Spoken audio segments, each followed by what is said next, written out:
ఇప్పటిదాకా గంట రగన్నను నిన్ననే మెదక్ పార్లమెంట్ అభ్యర్థిగా భారతీయ జనతా పార్టీ అభ్యర్థిగా పోటీ చేసేటువంటి అవకాశం కేంద్ర నాయకత్వం కల్పించింది. నరేంద్ర మోడీ గారు ప్రధానమంత్రి కావాలంటే ఈ తెలంగాణ నుంచి 17 మంది పోయి పార్లమెంట్ సభ్యులు పోయి మమ్మల్ని గెలిపిస్తే రగన్న మెదక్ల కరీంనగర్ నన్ను అంతటా తెలంగాణ మొత్తం 17 మందిని గెలిపిస్తే నరేంద్ర మోడీ గారు పోయి వచ్చే పైసల కంటే ఇంకెక్కువ పైసలు పట్టుకొస్తాం. అవునా కాదా? మోడీ గారు ప్రధానమంత్రి కావాలి కదా? కావాలా? మనం అక్షంతలు వచ్చినాయా? మన గట్టిగా జేసీరామ్ అంటారా? ఎవరు ఇష్టపడతారా? భయపడతారా? ఈ బోయిన పొలాల్లో భయం బాగానే నాకు ఫస్ట్ నుంచి తెలుసా. ఈ కొంతమంది ఊరికే భయపడతారా? ఇది ఇప్పుడు రాగా ఊరిపోయినా అన్నా ఇది వాళ్ళ గాన ఊరు అన్నాడు. ఏమన్నూరు ఊరు మనదని చెప్పినా అన్నలేదా చెప్పచ్చిందా రవీంద్రని? ఆడ మొత్తం ఊర్లకి ఇళ్ళకెళ్ళి బయటికి వెళ్ళారు. కొబ్బరికాయలు ఉంటారు ఇప్పటిదాకా.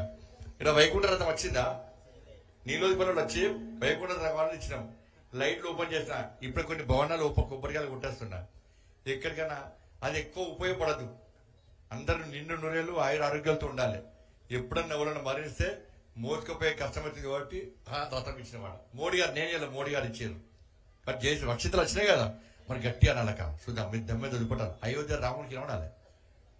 రాముడు రావాలనేది వీడికి అద్దా. మీరు కనుక అక్క చెప్పనేది అరే రావడం లేదా? మరి గట్టిగా చేసిరామంటారు లేదా? గాజులు వేసుకున్నారు కదా, 2 చేతులు ఉన్నాయి కదా, ఎత్తురా అందరు ఎత్తాలి. జై శ్రీరామ్. మజాలేదు. పంచాయతీ పోటీ పెడతాను. మా అక్కలకు మా అన్నలకు తమ్ములకు పోటీ పెడతాను. అన్న మీరు కూడా అందరూ వినాలి.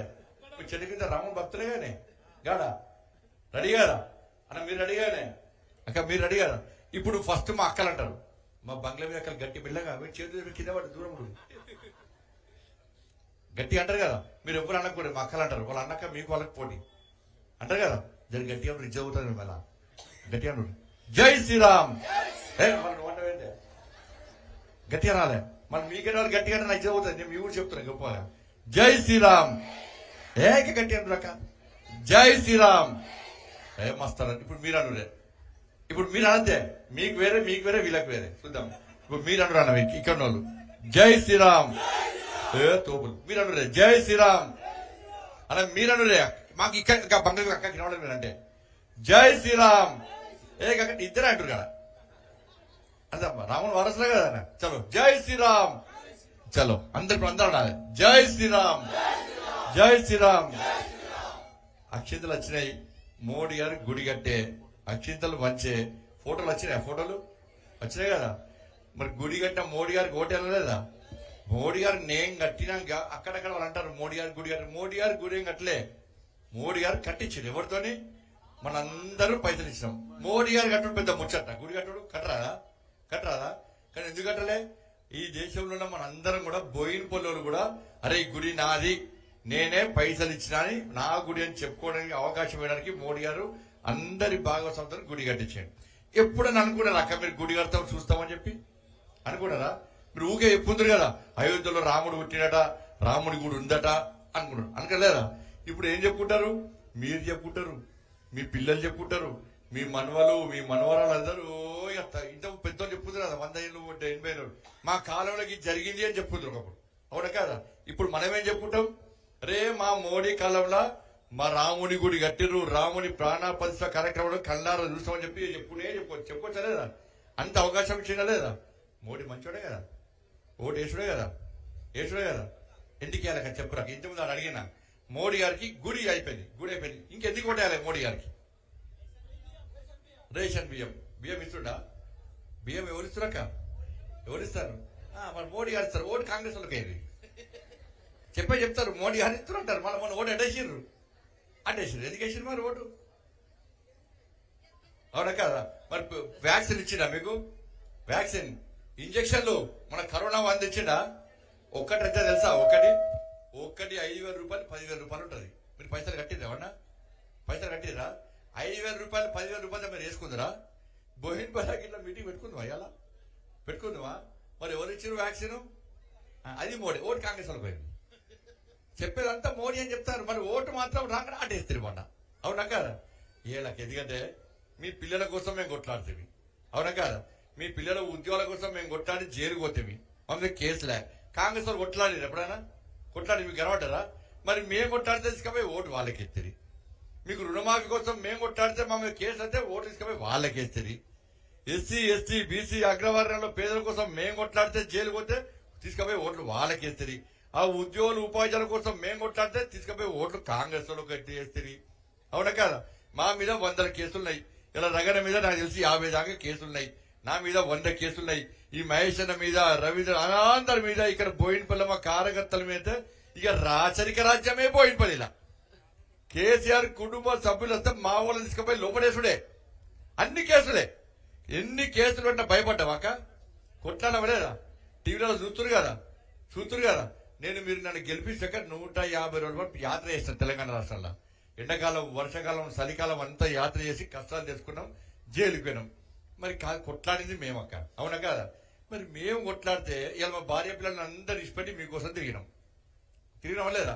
మీరు మీ భార్య పిల్లలు, మీ పిల్లలతో, మీ భర్తలతో, మీ కుటుంబ సభ్యులతో అందరితో సినిమాలకు పోతారు, షికార్లకు పోతారు, పెళ్లిళ్ళకు పోతారు, పిరడలకు పోతారు, గుళ్ళకు పోతారు, గోపురాలకు పోతారు. అవునా కదా? మేము ఇలా ఎప్పుడో ఇష్టపెట్టుకున్నాం. మా ఇంట్లో చెప్పినాం పేదల కోసం కొట్లాడదాం, పేదల రాజ్యాన్ని రావాలి, మాకు రాజ్యాన్ని రావాలి అని చెప్పి కొట్లాడి మా ఇంట్లో చెప్పొచ్చినాం. కానీ మేము కొట్లాడితే మన నోటికాడి బుక్కని గుట్టుకపోయి మీరు కాంగ్రెస్ వాళ్ళకి తిరిగి తప్ప కాదక్క. ఇప్పుడు మా భార్య పిల్లలు అడుగుతారు ఇలా ఏమడుతారంటే, ఇలా మీరు పేదల కోసం కొట్లాడుతుంది, బోయినపల్లి పేదల కోసం కొట్లాడుతుంది, వాళ్ళేమో ఓట్లు తీసుకుపోయి కాంగ్రెస్ లో కేసే. మరి ఎందుకు కొట్లాడాలి వాళ్ళ కోసం అంటున్నారు. తప్ప కాదా? ఈసారి వేస్తారా? మళ్ళా వేస్తారా? ఈ ఏడైనా మోడీ అంటారు, మోడీ ఎన్నికలు అంటున్నారు సార్. ఇప్పుడు మన పోయినసారి ఓట్లు వేసారు, ఈ లెక్క వినాలే. వాళ్ళు వీళ్ళు అక్కడిక్కడ మొరుగుతూ ఉంటారు, ఏం చేసిరు అని. ఇలా పోయినసారి మీరు ఓట్లు వేసి గెలిపించారు మోడీ గారిని. వేస్తే ఇది లెక్కినాలే, పోయి అడగాలి కాంగ్రెస్ వాళ్ళు, బీఆర్ఎస్ అడగాలి. ఇలా 100 రోజుల పని ఎవరిస్తారు పైసలు? మోడీ కదా. ఎన్నిచ్చి చెప్పండి, నియోజకవర్గానికి ఎన్ని లక్షలు ఇచ్చింది తెలుసా? ఎన్ని కోట్లు ఇచ్చింది తెలుసా? 1 కోటి కాదు, 100 కోట్లు కాదు, 50 కోట్లు కాదు, 150 కోట్లు కాదు, 167 కోట్ల 42 లక్షల రూపాయలు ఇచ్చింది. 167 కోట్ల 42 లక్షల రూపాయలు ఈ చెప్పొద్దని నియోజకవర్గానికి ఇచ్చిన మోడీ గారు. ఇలా రోడ్ల కోసం, వారి కోసం, మెటీరియల్ కంపోనెంట్ కోసము 72 కోట్ల 91 లక్షల రూపాయలు ఇచ్చారు. చెట్లు పెంచడానికి 88 కోట్ల 52 లక్షల రూపాయలు ఇచ్చారు. ఇలా గ్రామాలలో రోడ్ల కోసం, మోర్ల కోసం, కమ్యూనిటీల కోసం, ప్రకృతి వేదికల కోసం, ట్రాక్టర్ల కోసం, లైట్ల కోసం, బల్బుల కోసం అన్నిటికీ కలిపి 122 కోట్ల 7 లక్షల రూపాయలు ఇచ్చారు. ఇలా చెత్త సేకరణ ట్రై సైకిళ్ల కోసం 35 కోట్ల 8 లక్షల రూపాయలు ఇచ్చినాం. బాత్రూమ్లు కట్టుకోవడానికి 17 కోట్ల 6 లక్షల రూపాయలు ఇచ్చినాం. మోడీ పైసలు ఈ మండలి ఈ నియోజకవర్గం ఇచ్చినామంటే 269 కోట్ల 4 లక్షల రూపాయలు ఈ ప్రాంతానికి ఇచ్చినాం. ఇవి ఒక్క బోయినపల్లికే. ఈ బోయినపల్లికి ఎంత ఇచ్చినామంటే, ఒక్క బోయినపల్లికి ఎంత ఇచ్చినామంటే ఇలా 100 రోజుల పని కూలి కోసం 23 కోట్ల 89 లక్షల రూపాయలు ఇచ్చినాం. మెటీరియల్ కంపెనీ కోసం 11 కోట్ల 46 లక్షల రూపాయలు ఇచ్చినాం. చెట్లు పెంచడానికి 15 కోట్ల 62 లక్షల రూపాయలు ఇచ్చినాం. 15వ ఆర్థిక సంఘ నిధులు 17 కోట్ల 8 లక్షల రూపాయలు ఇచ్చినాం. చెత్త సేకరణ సైకిళ్ల కోసం 5 కోట్ల 4 లక్షల రూపాయలు ఇచ్చినాం. మరుగుదొడ్ల నిర్మాణం కోసం 3 కోట్ల 85 లక్షల రూపాయలు ఇచ్చినాం. మోడీ పైసలు 171 కోటి 3 లక్షల రూపాయలు ఇచ్చినాం. దమ్మత్తుదక చెప్పి ఇన్ని పైసలు ఎవరిచ్చినాక ఇదేదో నేను రాసుకొచ్చిన పైసలు కాదక్క. ఇది నేను రాసుకొచ్చిన పైసలు కాదు. మీ ఇంట్లో మీరు చదువుకున్న మీ కొడుకు బిడ్డలు ఉంటారు, మీ మనవరాలు ఉంటారు. ఇలాంతా రికార్డు చేసిర్రు. ఇలా బండి సంజయ్ వచ్చి గిన్ని లెక్కలు చెప్పాడు, గిన్ని కోట్ల రూపాయలు ఇచ్చిండట.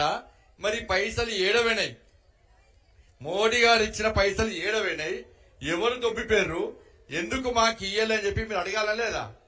అడిగారు. అడుగుతా మొన్న గట్ల ఎందుకు ఓట్లేస్తారు మీరు? గట్ల సార్ ఓట్లు ఈసారి అడుగురి. ఇలా ఇచ్చేది మోడీ సార్ అక్క. ఇలా మీకు గతంలో రైతు